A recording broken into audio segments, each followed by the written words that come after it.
ನಬಾರ್ಡ್ನವರು development assistant ಹುದ್ದೆಗಳಿಗೆ ಅರ್ಜಿಗಳನ್ನು ಕರೆದಿದ್ದಾರೆ. ಇಲ್ಲಿ ಎರಡು ರೀತಿಯ ಹುದ್ದೆಗಳಿದೆ. ಒಂದು ಡೆವಲಪ್ಮೆಂಟ್ ಅಸಿಸ್ಟೆಂಟ್ ಅಂತ ಹೇಳಿ 159 ಹುದ್ದೆಗಳಿದೆ. ಇನ್ನೊಂದು ಡೆವಲಪ್ಮೆಂಟ್ ಅಸಿಸ್ಟೆಂಟ್ ಹಿಂದಿ ಸಂಬಂಧಪಟ್ಟಂತೆ 3 ಹುದ್ದೆಗಳಿದೆ. ಸಂಬಳ ನೋಡಿ 46,500ರಿಂದ ಸ್ಟಾರ್ಟ್ ಆಗುತ್ತೆ ಮೊದಲನೇ ಸಂಬಳ. ಹಾಗೂ ಇದಕ್ಕೆ ಬರೀ ಸಂಬಳ ಅಷ್ಟೇ ಅಲ್ಲ, ಸಾಕಷ್ಟು ಬೆನಿಫಿಟ್ಸ್ಗಳು ಕೂಡ ಇದರ ಜೊತೆ ಇರುತ್ತೆ ಅನ್ನೋದನ್ನು ಅವರು ತಿಳಿಸ್ತಿದ್ದಾರೆ. ಇದಕ್ಕೆ ಅಪ್ಲೈ ಮಾಡೋದಕ್ಕೆ ಲಾಸ್ಟ್ ಡೇಟು 3 ಫೆಬ್ರವರಿ 2026 ಅನ್ನೋದನ್ನು ಅವರು ಸ್ಪಷ್ಟಪಡಿಸ್ತಿದ್ದಾರೆ. ಬನ್ನಿ ಇನ್ನು ಕೆಲವೇ ನಿಮಿಷದಲ್ಲಿ ಇದರ ಬಗ್ಗೆ 16 ಇನ್ಫಾರ್ಮೇಷನ್ಸ್ಗಳನ್ನು ನಾವು ತಿಳ್ಕೊಳ್ತಾ ಹೋಗೋಣ. ನಿಮಗೆ ಈ ಉದ್ಯೋಗದ ಮಾಹಿತಿಯನ್ನು ನೀಡ್ತಿರೋದು ಐಎಮ್ ಫಾರ್ ಕೆರಿಯರ್ ಚಾನಲ್. ಈ ನಬಾರ್ಡ್ನವರು ಏನು ಡೆವಲಪ್ಮೆಂಟ್ ಅಸಿಸ್ಟೆಂಟ್ ಹುದ್ದೆಗಳಿಗೆ ಅರ್ಜಿಗಳನ್ನು ಕರೆದಿದ್ದಾರೆ, ಅದಕ್ಕೆ ಪ್ರಿಲಿಮ್ಸ್ ಎಕ್ಸಾಮ್ಸ್ನ ಫಸ್ಟ್ ಆನ್ಲೈನ್ನಲ್ಲಿ ಮಾಡ್ತಾರೆ. ಅದನ್ನು 21 ಫೆಬ್ರವರಿ 2026 ಮಾಡ್ತಾ ಇದ್ದಾರೆ. ಪ್ರಿಲಿಮ್ಸ್ ಎಕ್ಸಾಮ್ನ ಮೇನ್ ಎಕ್ಸಾಮ್ ಅದು ಕೂಡ ಆನ್ಲೈನಲ್ಲಿರುತ್ತೆ. 12 ಏಪ್ರಿಲ್ 2026 ಅಂತ ಅವರು ಹೇಳ್ತಿದ್ದಾರೆ. ಅಂದರೆ ಈಗ ಅರ್ಜಿ ಹಾಕಿ 1-2 ತಿಂಗಳಲ್ಲೇ ನಿಮಗೆ ಪ್ರಿಲಿಮ್ಸ್ ಹಾಗೂ ಮೇನ್ಸ್ ಎಕ್ಸಾಮ್ಸ್ಗಳು ಮುಗಿತಾ ಇರೋದು ಶುಭ ಸಂಕೇತ ಅಂತ ನನಗನ್ಸುತ್ತೆ.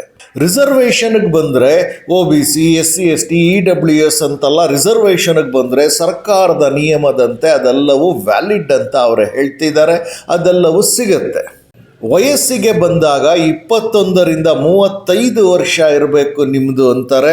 ಏನಾದರೂ ನೀವು ಏಜ್ ರಿಲ್ಯಾಕ್ಸೇಷನ್ 35ರ ನಂತರವೂ ನೀವು ಏಜ್ ರಿಲ್ಯಾಕ್ಸೇಷನ್ನ ಅಪ್ಲೈ ಮಾಡ್ತೀರಿ ಅನ್ನೋದಾದರೆ ಸರ್ಕಾರದ ನಿಯಮದಂತೆ ಅದು ಉಪಲಬ್ಧವಾಗಿದೆ, ನೀವು ಅಪ್ಲೈ ಮಾಡ್ಬೋದು ಅಂತ ಅವ್ರು ಹೇಳ್ತಿದ್ದಾರೆ. ನಿಮಗೆ ಬಹಳ ಮುಖ್ಯವಾಗಿರೋದು ಯಾರು ಅಪ್ಲೈ ಮಾಡ್ಬೋದು ಅಂತ. ಎಲ್ಲ ಗ್ರ್ಯಾಜುಯೇಟ್ಸ್ಗಳು ಈ ಡೆವಲಪ್ಮೆಂಟ್ ಅಸಿಸ್ಟೆಂಟ್ ಪೋಸ್ಟ್ಗಳಿಗೆ 2 ಥರದ ಪೋಸ್ಟು, ಒಂದು ಡೆವಲಪ್ಮೆಂಟ್ ಅಸಿಸ್ಟೆಂಟು, ಇನ್ನೊಂದು ಡೆವಲಪ್ಮೆಂಟ್ ಅಸಿಸ್ಟೆಂಟ್ ಹಿಂದಿ ಪೋಸ್ಟು. ಇಲ್ಲಿ ಡೆವಲಪ್ಮೆಂಟ್ ಅಸಿಸ್ಟೆಂಟ್ ಪೋಸ್ಟಿಗೆ ನಾನು ಮಾತಾಡ್ತಾ ಇದ್ದೀನಿ. ಇಲ್ಲಿ ಡಿಗ್ರಿ ಆಗಿರಬೇಕು, ಡಿಗ್ರಿನಲ್ಲಿ 50% ಇರಬೇಕು ಅಂತಾರೆ. ಆದರೆ SC, STನವ್ರಿಗೆ PWBD ಅಂದರೆ persons with bench mark disability ಇರೋರಿಗೆ, ಎಕ್ಸ್ ಸರ್ವಿಸ್ಮೆನ್ಸ್ಗಳು ಜಸ್ಟ್ ಪಾಸ್ ಆಗಿದ್ರೆ ಸಾಕು ಅನ್ನೋದನ್ನು ಅವರು ತಿಳಿಸ್ತಿದ್ದಾರೆ. ಹಾಗಾದರೆ ಈ ಹಿಂದಿ ಡೆವಲಪ್ಮೆಂಟ್ ಅಸಿಸ್ಟೆಂಟ್ಗಳಿಗೆ ಏನು ಅಂತಾರೆ, ಅಲ್ಲಿ ಕೂಡ ಡಿಗ್ರಿನಲ್ಲಿ 50% ಇರಬೇಕು.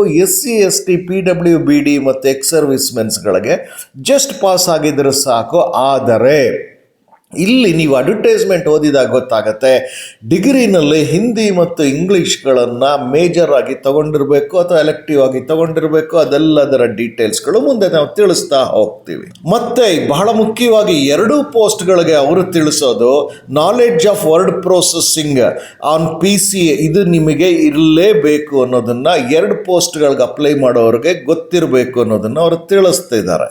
ಇನ್ನು ಸೆಲೆಕ್ಷನ್ಗೆ ಬಂದಾಗ ಸೆಲೆಕ್ಷನ್ ಟೆಸ್ಟ್ಗಳು ಯಾವ ಥರ ಮಾಡ್ತಾರೆ ಅಂದರೆ English language, numerical ability, reasoning, quantitative aptitude, general awareness, computer knowledge ಹಾಗೂ ಲ್ಯಾಂಗ್ವೇಜ್ ಡಿಸ್ಕ್ರಿಪ್ಟಿವ್ ಇರುತ್ತೆ. ಅದು ಡಿಸ್ಕ್ರಿಪ್ಟಿವ್ ಅಂತಂದರೆ ಬರೆಯುವಂಥದ್ದು, ವಿವರಣಾತ್ಮಕವಾಗಿ ಬರೆಯುವಂಥದ್ದು ಅಂಥದ್ದಿರುತ್ತೆ. ಸೊ ಇಷ್ಟರ ಬಗ್ಗೆ ಅವರು ಟೆಸ್ಟ್ ಕಂಡಕ್ಟ್ ಮಾಡ್ತಾರೆ. ಟೆಸ್ಟಲ್ಲಿ ಮೊದಲನೇ ಹಂತ, 2ನೇ ಹಂತದ ಟೆಸ್ಟ್ಗಳಲ್ಲಿ ಇವುಗಳ ಬಗ್ಗೆ ಅವರು ಪ್ರಶ್ನೆಗಳನ್ನು ಕೇಳ್ತಾರೆ.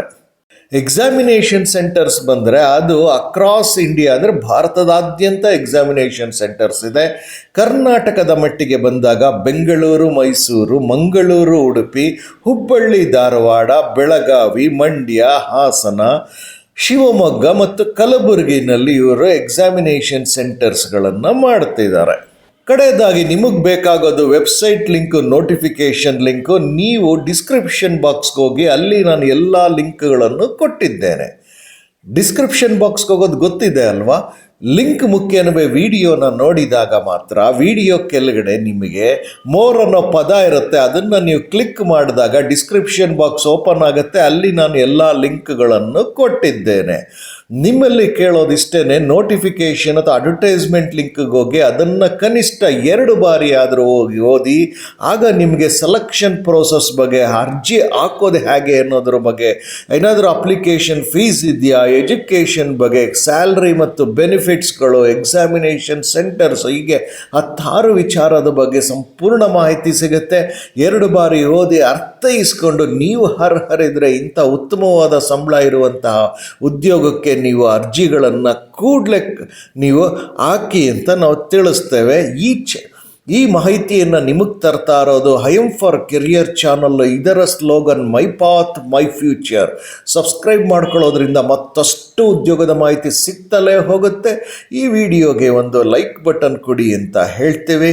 ಎಲ್ಲರಿಗೂ ಶುಭವಾಗಲಿ. ನಮಸ್ತೆ.